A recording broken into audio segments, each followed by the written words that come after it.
ଏଡ଼ିକି ଛୋଟ ପିଲାଟାକୁ ମୁଁ ବା କାହିଁକି କାମ କରିବାକୁ କହିବି।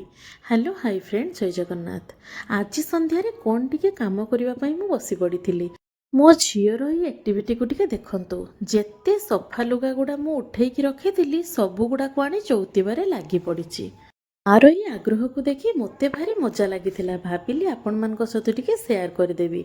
ସେଇଥିପାଇଁ ମୋବାଇଲରେ ଆକୁ ମୁଁ କ୍ୟାପଚର ନ କରି ରହିପାରିଲି ନାହିଁ।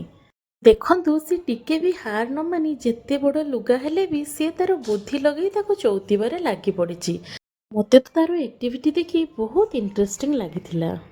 କ'ଣ କରିଥାଏ ନା, ଲୁଗା ଭାଙ୍ଗ କଲାବେଳେ ସମସ୍ତଙ୍କ ଲୁଗା ଗୁଡ଼ିକୁ ଅଲଗା ଅଲଗା ରଖିଥାଏ। ଏ କେମିତି ମୋତେ ପୁରା କପି କରୁଛି। ଖାଲି ଲୁଗା ଭାଙ୍ଗ ନୁହଁ, ପାଖରେ ଥିବା ବ୍ୟାଗ୍ ଗୁଡ଼ାକୁ ଉଠେଇ ମଧ୍ୟ ସେ ଥାକରେ ରଖିଦେଉଛି।